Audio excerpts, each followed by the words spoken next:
నమస్తే welcome to 6 TV నేను సువర్ణ bulletin details చూస్తే హైదరాబాద్ ఎమ్మెల్యే కౌశిక్ రెడ్డిపై 3 కేసులు నమోదయ్యాయి. నిన్న కరీంనగర్ సర్వసభ్య సమావేశంలో ఎమ్మెల్యే సంజయ్ పై దురుసుగా ప్రవర్తించారని ఆయన పిఏ ఇచ్చిన ఫిర్యాదు మేరకు వన్ టౌన్ పోలీసులు కేసు నమోదు చేశారు. సమావేశంలో గందరగోళం పక్కదారి పట్టించారని ఆర్టీఓ మహేశ్వర్ ఫిర్యాదు మేరకు కేసు నమోదు చేశారు. తన పట్ల దురుసుగా ప్రవర్తించారని గ్రంథాలయ చైర్మన్ మల్లేశం ఇచ్చిన ఫిర్యాదుపై కేసు నమోదు చేశారు. పోలీసులు వేర్వేరుగా 3 కేసులు నమోదు చేశారు.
రైట్ ఇక హుజూరాబాద్ ఎమ్మెల్యే కౌశిక్ రెడ్డిపై 3 కేసులు నమోదయ్యాయి. నిన్న కరీంనగర్ సర్వసభ్య సమావేశంలో ఎమ్మెల్యే సంజయ్ పై దురుసుగా ప్రవర్తించారని ఆయన పిఏ ఇచ్చిన ఫిర్యాదు మేరకు వన్ టౌన్ పోలీసులు కేసు నమోదు చేశారు. సమావేశంలో గందరగోళం పక్కదారి పట్టించారని ఆర్టీఓ మహేశ్వర్ ఫిర్యాదు మేరకు కేసు నమోదు చేశారు. తన పట్ల దురుసుగా ప్రవర్తించారని గ్రంథాలయ చైర్మన్ మల్లేశం ఇచ్చిన ఫిర్యాదుపై కేసు నమోదు చేశారు. పోలీసులు వేర్వేరుగా 3 కేసులు నమోదు చేశారు.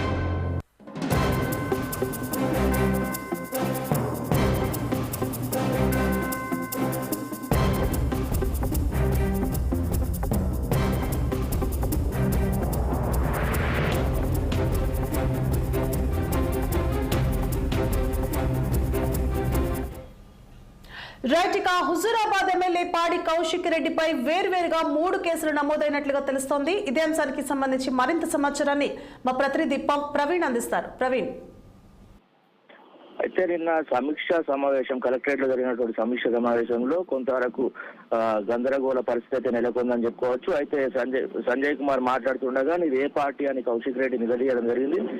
ఎమ్మెల్యే పాడి కౌశిక్ రెడ్డిపై నిన్న దురుసుగా ప్రవర్తించడంతో వన్ టౌన్ లో 3 కేసులు ఫిర్యాదు చేయడం జరిగింది. అయితే గ్రంథాలయ చైర్మన్ సత్తు మల్లేష్ మరియు ఆర్డీఓ అదేవిధంగా సంజయ్ కుమార్ పిఏ పలువురు మూడు కేసులు అంటే వేరువేరుగా 3 కేసులు పెట్టడం జరిగింది. అయితే 3 కేసులను కూడా స్వీకరించడం జరిగింది.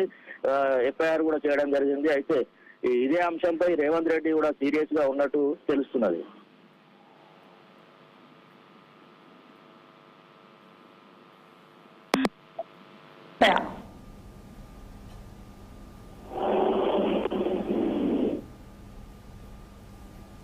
Right, thank you for the updates Praveen.